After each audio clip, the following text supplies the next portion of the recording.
Welcome Management 6086 students. This lecture is covering Chapter 6 material on perception, cognition, and emotion. So I want you to take a look at this picture and think about what you see. Do you see an old woman or do you see a young woman? I see a young woman. I see her nose here and her chin here and her elegant neck there. You may see an old woman with her nose here, 2 eyes, mouth, and chin. Who is right? Neither one of us is right or wrong, but what we have to understand, and particularly in negotiations, is we all perceive different things differently. And we have to understand that perception is a way of making sense of things. And perception is really important in negotiations because we have to understand we all come from different backgrounds and have different environments and different experiences, and that affects how we perceive things differently. So perception is the process by which individuals connect their environment by ascribing meaning to messages and events. So again, using our past experiences to make sense of things. And what we have to understand is many of us make perceptual errors. And one of the errors you may make is stereotyping. So an error I may make as a teacher is over the years I've taught many students from India. And I have found many students from India play or enjoy watching cricket. I may make the mistake of stereotyping by saying, if you're from India, you must like or play cricket. And that could be false. Halo effect is another perceptual error, and it's similar to stereotyping. However, basing my perceptual error or assumptions on one individual rather than a bunch. So maybe I've taught a student from Vietnam, and that Vietnam student was really into figure skating, was an excellent figure skating. I may make the perceptual error now that every student I teach from Vietnam is a good figure skater. You may also apply selective perception. So you may assume because a student or an individual has certain characteristics that they must be good at this. So for example, I may look at a student and I see that they dress really nice, they always look really nice, they always look really professional, and I may assume because of that they must be really hardworking and really smart. And meanwhile, they might be the opposite. So you have to be careful. Another perceptual error is projection, and that's projecting my characteristics on somebody else.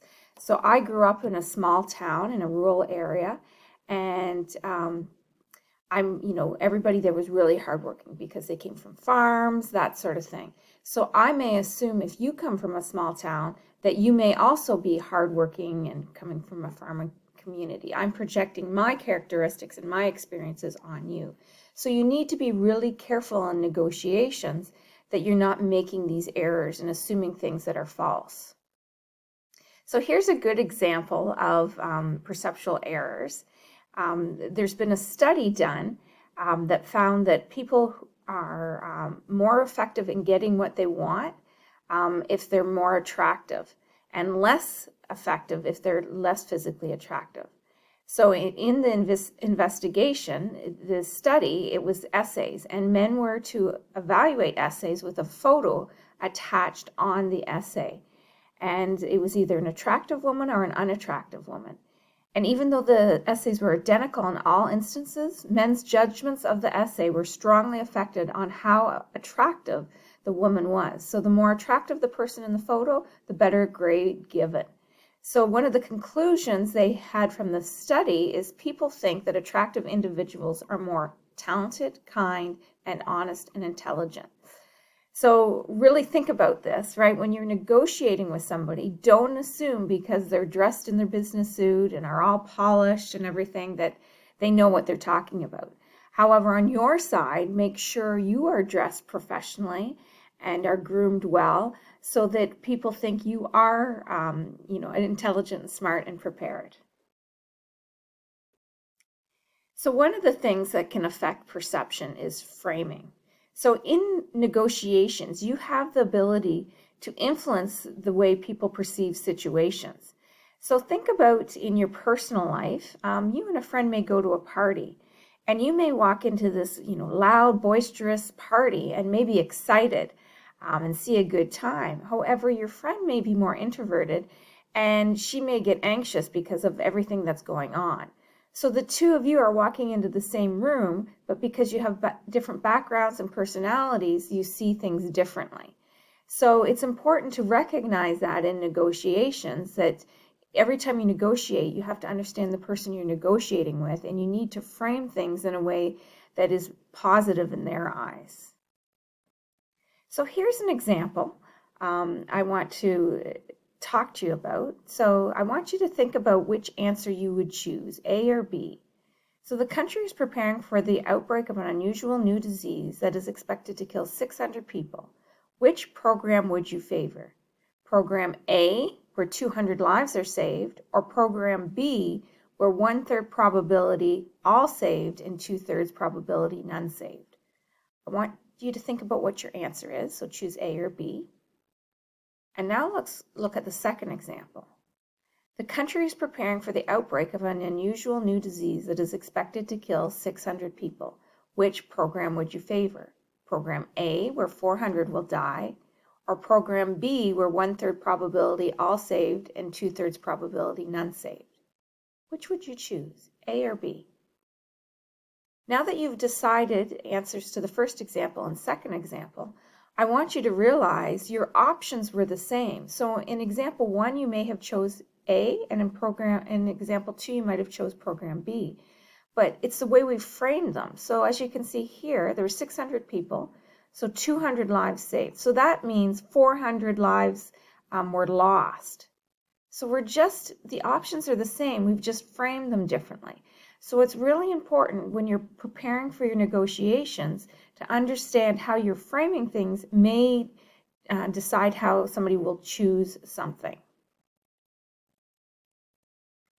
So there are different types of frames, and it's important to understand those. So some negotiators have an outcome frame, and they're most interested in getting what they want, the outcome that they want.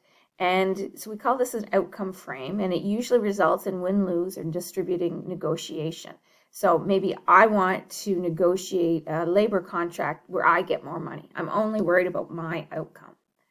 Another type of frame is an aspiration frame, where you're more satisfied in or more interested in satisfying a broader set of goals. So think again about a labor strike.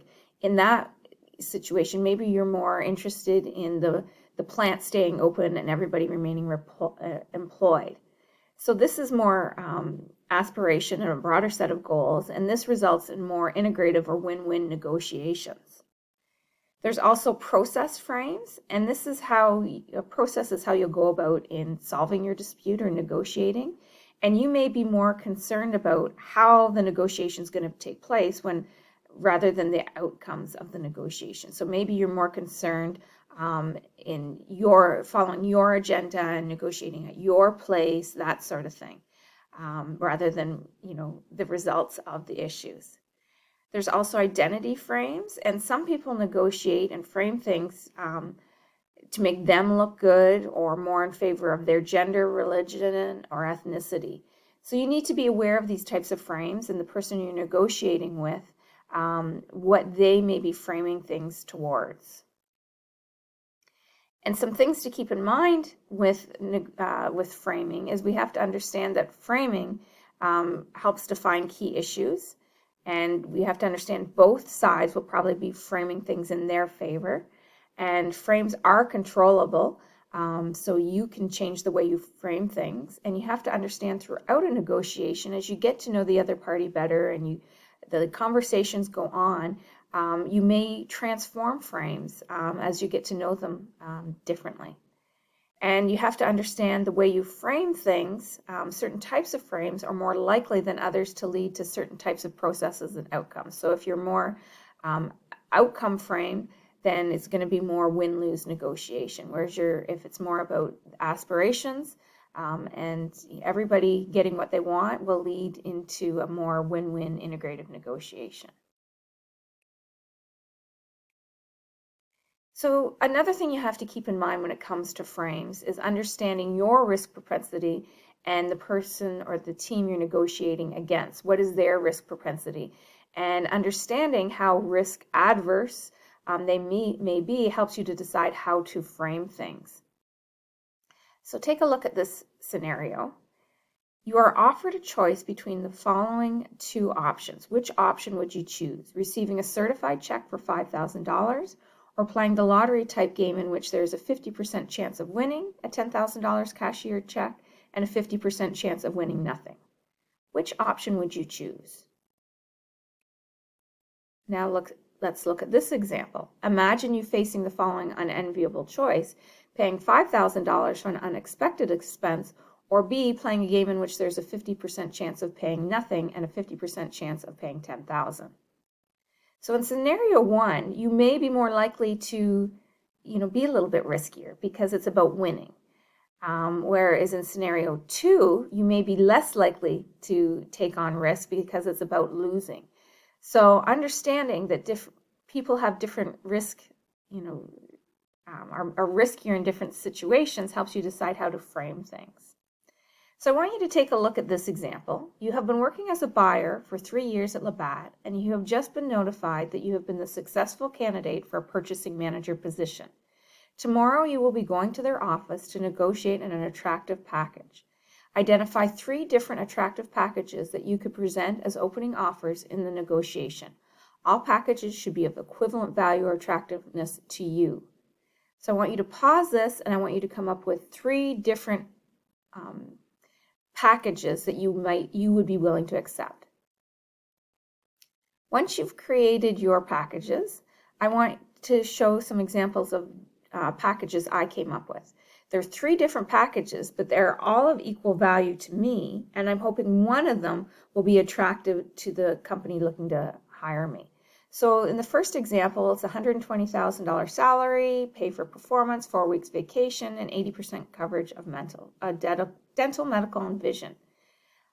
Package 2, I'm willing to take less salary to get more vacation and 100% benefit coverage. Package 3, I'm willing to get paid a lot more, but less vacation and no benefits. So all 3 of them are of equal value to me, and I'm hoping one of them will be attractive to the other side. So I'm framing them differently. So one thing you have to understand in negotiations is we all come into scenarios with cognitive biases, and these tend to impede our performance and the other side's performance. And we have to understand what these cognitive biases are and be aware of them. So I'm not going to go through all of these cognitive biases, but you need to read the textbook and do the matching exercise to understand what they are and understand that they may affect your performance and the other side's performance. So the best advice I can give you with regards to cognitive biases is to be prepared. If you're prepared, they're less likely to influence you. And, if you're aware of these negative aspects, then you're aware to, avoid them. So I want you to think about emotions as well. When you're negotiating, do you think you negotiate differently if you're happy, sad, angry, envious? Think about that. So studies have shown if you go into a negotiation in a more positive frame, it's more likely to lead to more integrative processes, it's more likely to create a positive negotiation, and parties are more likely to be more persistent in addressing issues. And as a result, there's more positive feelings from fair procedures during the negotiation and more positive feelings resulting from that favorable social interaction. So this is the end of the lecture. I want you just to be aware of when you're negotiating that people perceive things differently and people come in with different cognitive biases and how that could affect your negotiation. And I want you to be aware of that it's important to go into a negotiation with a positive mood because it leads to more positive negotiations.